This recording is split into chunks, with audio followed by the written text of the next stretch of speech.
Hello everyone. Medicore learning hub के इस digital platform में आपका हार्दिक स्वागत हो, अभिनंदन। सबसे पहले आप सभी से एक छोटा सा निवेदन है। अगर आपने अभी तक हमारे चैनल को सब्सक्राइब नहीं किया तो सब्सक्राइब करें और बेल आइकन को दबा के हमें मोटिवेट करें। हॉस्पिटल अटेंडेंट की फ्री सीरीज में अभी तक हमारी 6 क्लासेस कंप्लीट हो चुकी हैं। अगर आपने अभी तक ये क्लासेस नहीं देखी हैं तो प्लेलिस्ट में जाके क्लासेस अच्छे से देख सकते हैं। हॉस्पिटल अटेंडेंट की फ्री सीरीज को आगे बढ़ाते हुए आज का जो हमारा इंपॉर्टेंट टॉपिक है वो है पेशेंट पोजीशन। सही पोजीशन देना क्यों जरूरी है, पेशेंट को कौन सी पोजीशन कब दी जाती है और एग्जाम में क्या आता है, ये आने वाली क्लास में हम अच्छे से समझेंगे। तो आज बिना किसी समय को बर्बाद किए हुए आइए क्लास को आगे बढ़ाते हैं। पोजीशन क्या होती है, पोजीशन की क्या परिभाषा होती है। पोजीशन की एक सिंपल सी परिभाषा होती है कि पेशेंट को बेड या ऑपरेशन टेबल पर एक खास तरीके से लिटाना या बिठाना। क्या? पेशेंट को बेड या ऑपरेशन टेबल पे एक खास तरीके से लिटाना या बिठाना पोजीशन कहलाता है।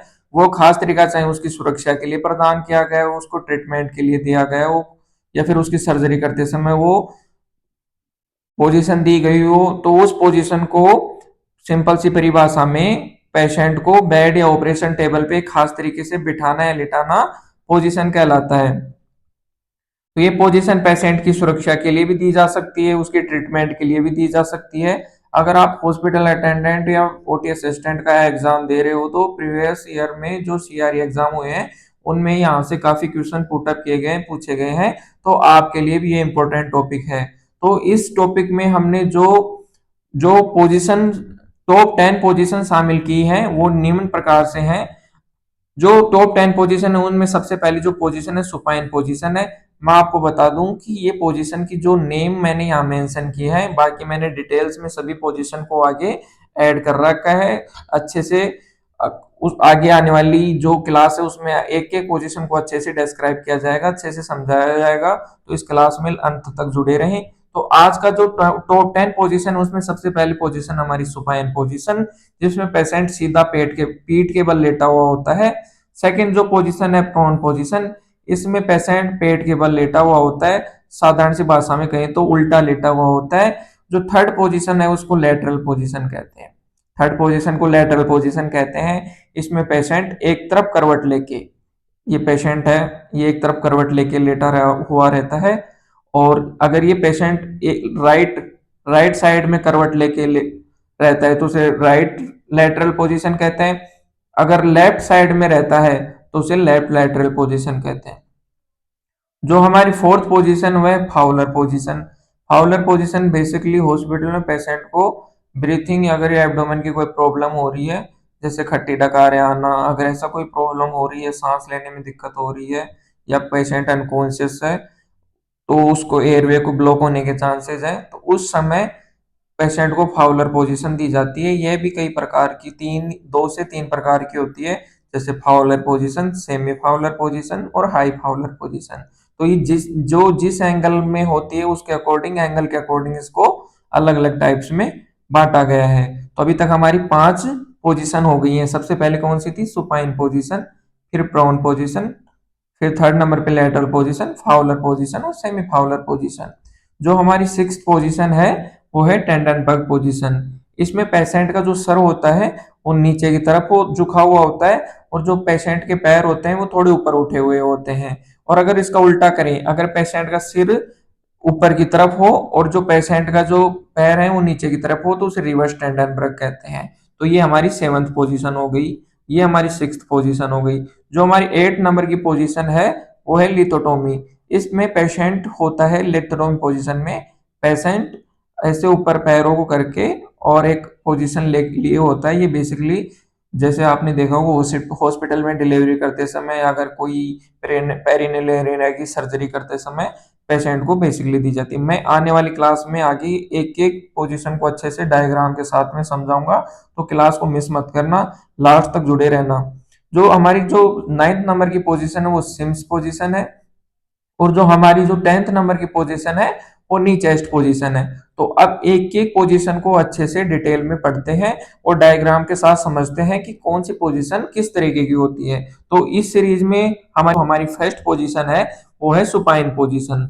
अगर आपको सामने एक पेशेंट दिख रहा है तो आपको दिख रहा होगा कि जैसे हम घर पे आराम करते हैं, रात्रि को विश्राम करते हैं, वैसे ही ये लेटा हुआ है। तो उसी पोजीशन को सुपाइन पोजीशन कहते हैं। इसमें कोई हार्ड एंड फास्ट कोई ऐसा कोई एंगल नहीं होता है, जैसे घर पे रेस्ट करते हैं बेसिकली वैसे ही पेशेंट को लिटाया जाता है, उसी को सुपाइन पोजीशन कहते हैं। क्या होता है सुपाइन पोजीशन? पेशेंट सीधा पीठ के बल लेटा होता है, चेहरा बिल्कुल ऊपर की तरफ होता है, यह सबसे बेसिक और कॉमन होती है।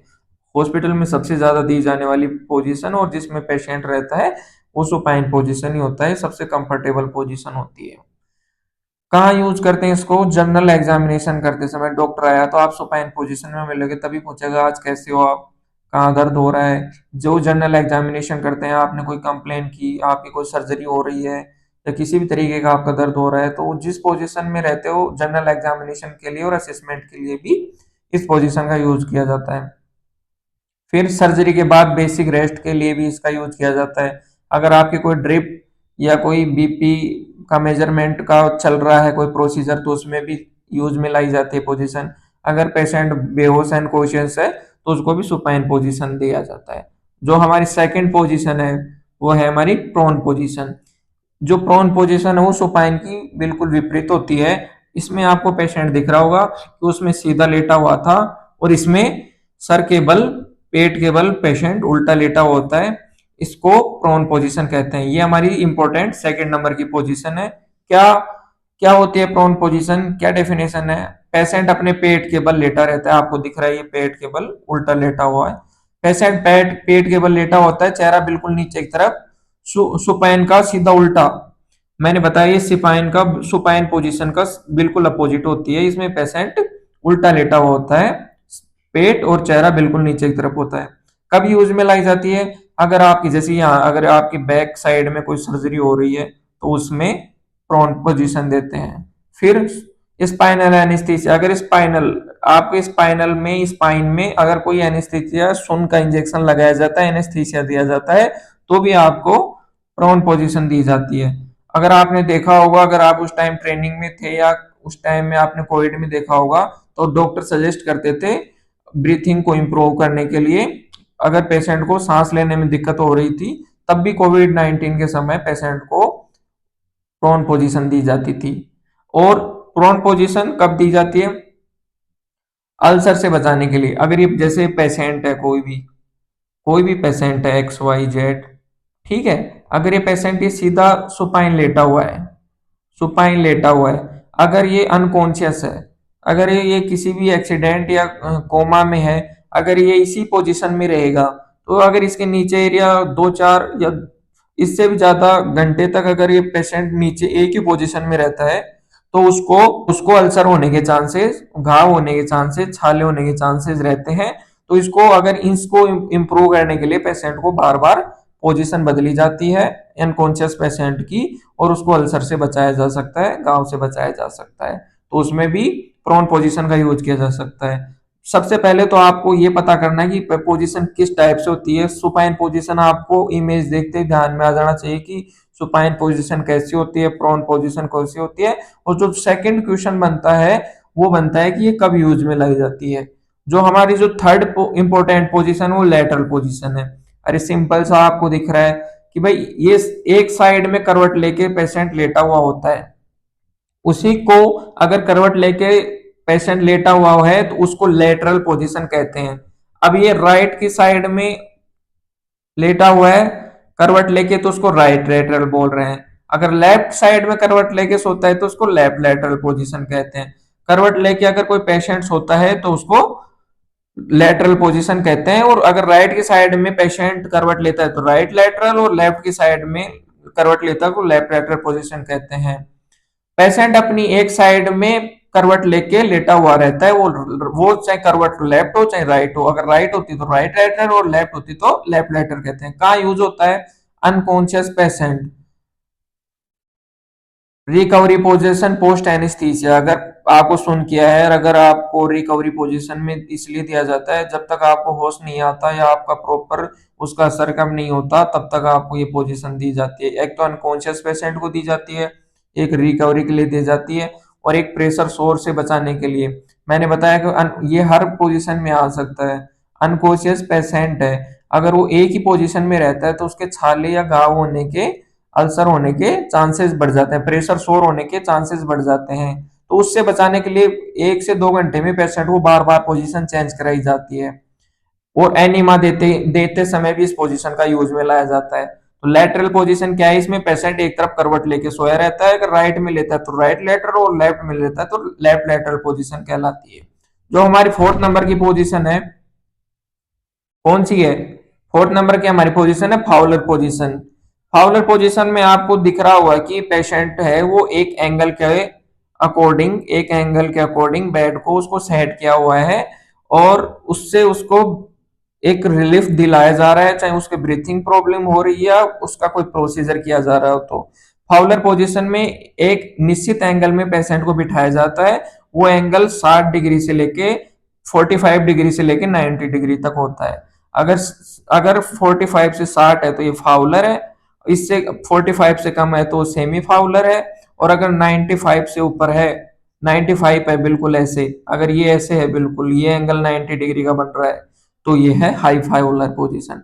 इस ये पोजीशन कब दी जाती है? पेशेंट को अगर ब्रीथिंग प्रॉब्लम हो रही हो, अगर उसके एनजी ट्यूब जैसे नाक में नली डालते हैं, अगर वो पेशेंट खाने के लिए एबल नहीं है, अगर उसको कोई मेडिसिन देनी है या कोई फ्लूइड देना है या उसकी पेट की सफाई करनी है, अगर उसने पॉइजनिंग हो गई है या पॉइजन खा लिया है, तो उसको एक एनजी ट्यूब लगाई जाती है, उसे नेजोगैस्ट्रिक ट्यूब कहते हैं।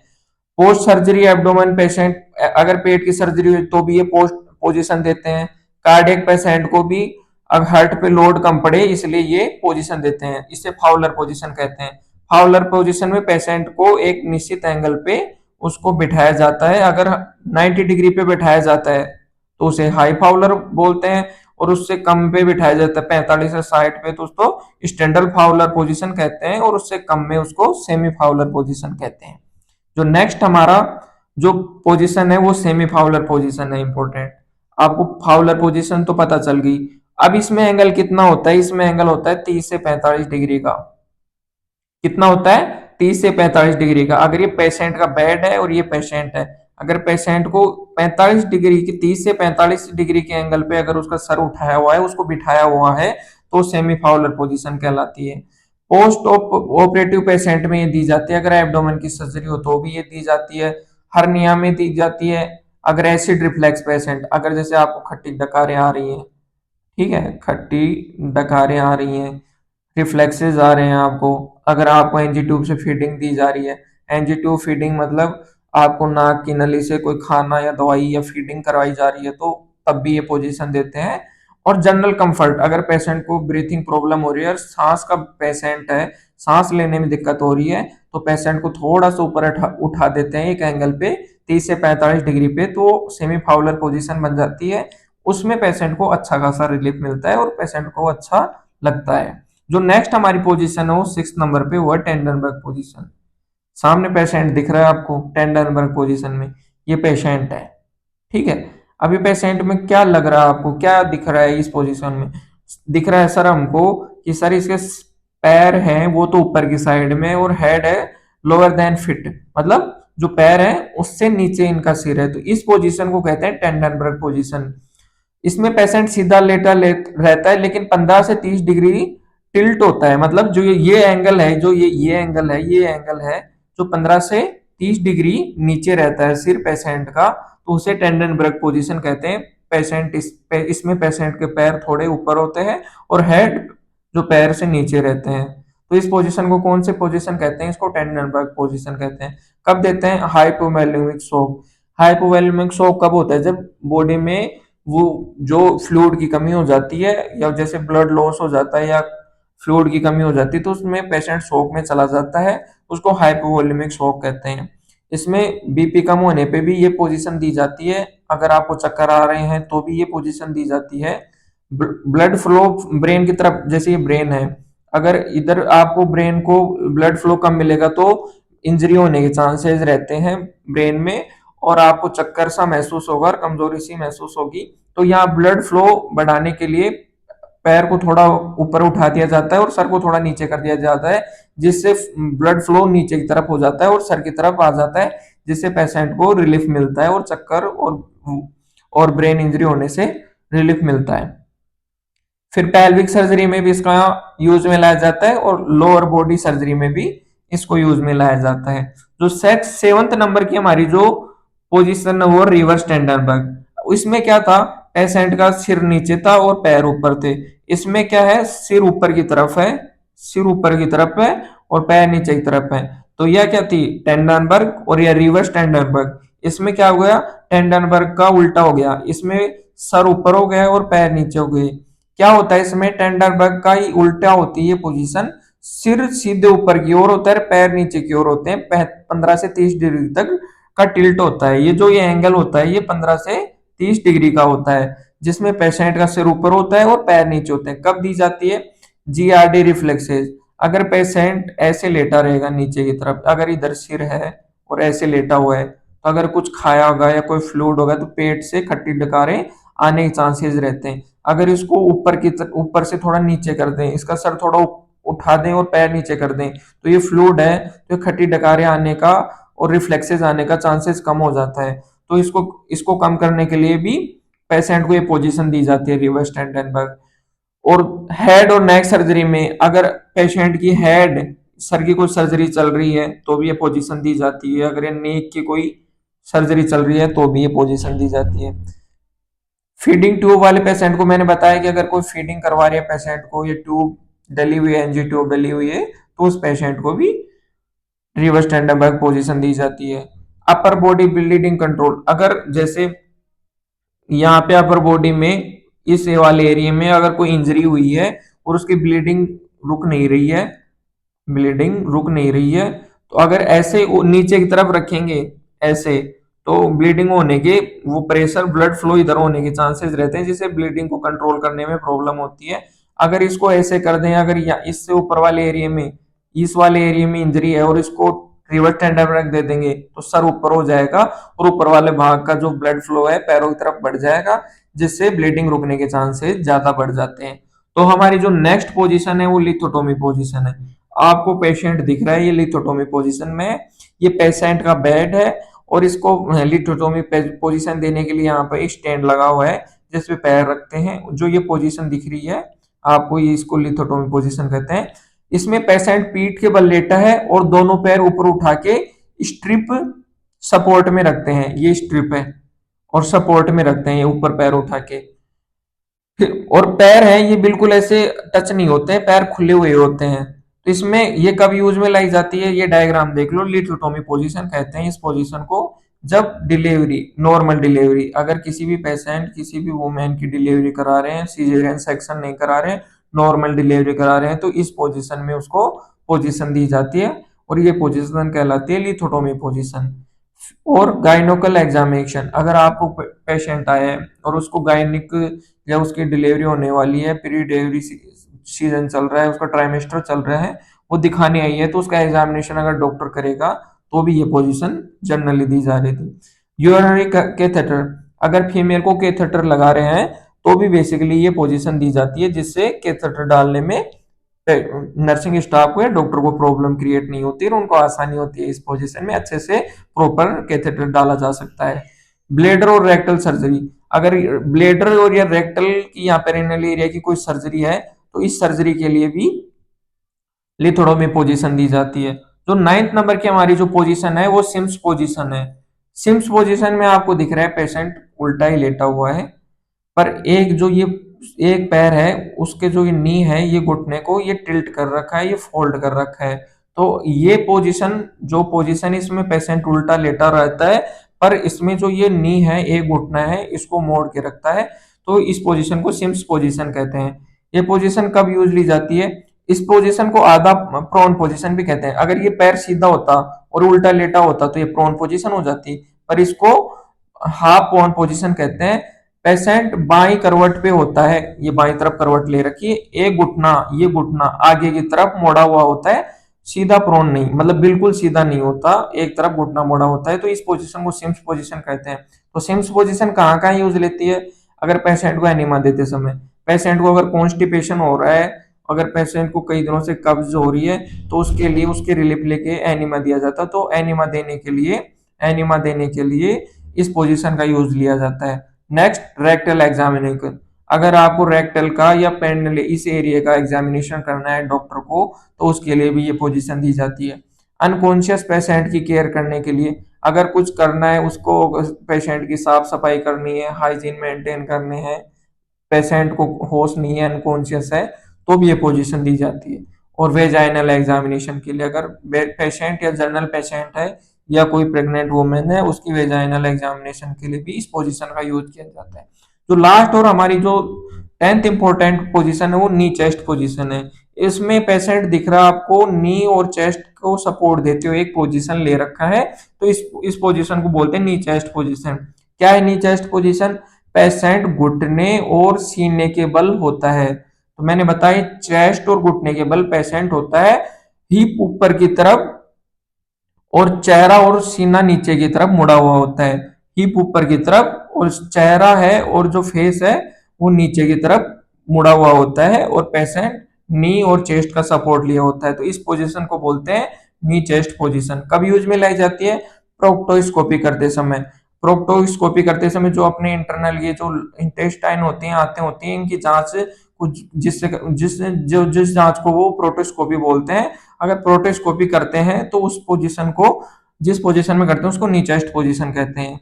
रेक्टल प्रोलैप्स ट्रीटमेंट एक प्रकार का ही ये सर्जिकल प्रोसीजर होता है। अगर उसको ट्रीटमेंट करते समय रेक्टल प्रोलैप्स हो जाता है, तब रेक्टल सर्जरी करते समय, पेल्विक ऑर्गन रिपोजिशन करते समय इस पोजीशन का यूज में लाया जाता है। अब जो ये हमारी जो 10th इंपॉर्टेंट पोजीशन थी वो कंप्लीट हो चुकी है। एक बार पोजीशन का क्विक रिवीजन कर लेते हैं, कंपेयर कर लेते हैं, जिससे आपको याद रखने में आसानी होगी। तो सुपाइन पोजीशन है, इसमें क्या एंगल रहता है, किस टाइप की होती है, कैसे सुपाइन पोजीशन है? इसमें पेशेंट फ्लैट और फेस ऊपर रहता है, पेशेंट का लेटा हुआ रहता है। जनरल कब यूज में लाया जाता है? जनरल सर्जरी और जनरल एग्जामिनेशन करते समय। सीधा पेट के बल पेशेंट लेटा रहता है। प्रोन में फ्लैट फेस नीचे की तरफ रहता है, पेशेंट पेट के बल लेटा होता है।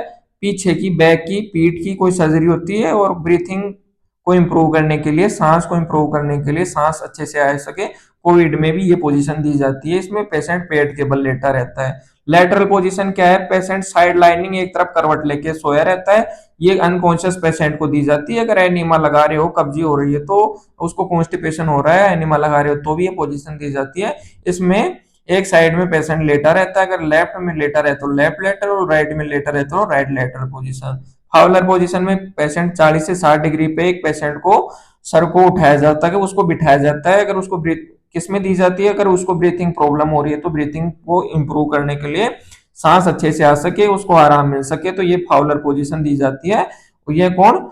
इसका जो एंगल होता है वो 45 से लेके 90 डिग्री का होता है। तो जितना ऊपर होगा 90 डिग्री होता है तो हाई फाउलर बोलते हैं, और 45 डिग्री रहता है उसको सेमी फाउलर पोजीशन बोलते हैं।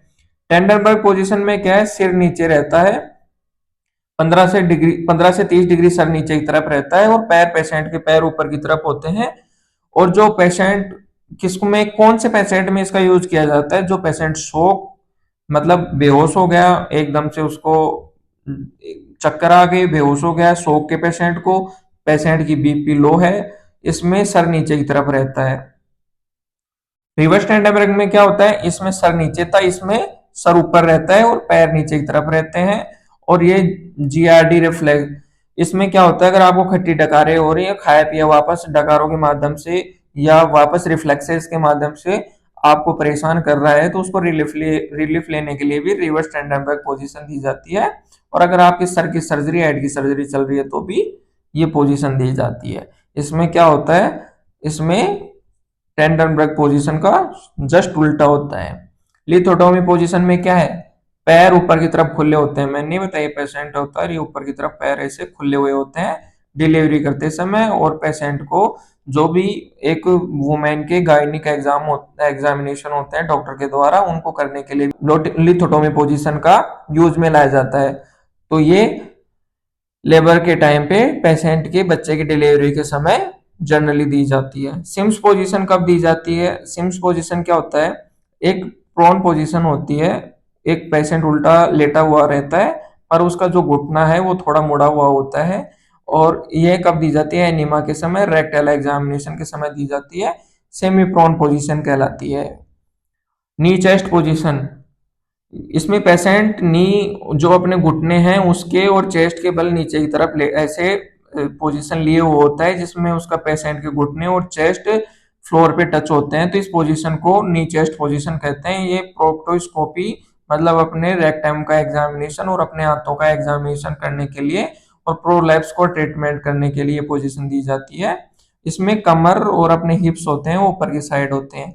तो ये आज की जो हमारी इम्पोर्टेंट जो पोजीशन क्लास थी वो कंप्लीट हो गई है। अगर आपने ये क्लास अच्छे से देख ली है तो शायद ही आपको दोबारा कोई क्लास देखने की जरूरत पड़ेगी। अगर आपको हमारा चैनल और हमारा कंटेंट अच्छा लग रहा है तो हमें सब्सक्राइब करें और अपने फ्रेंड को शेयर करें। धन्यवाद।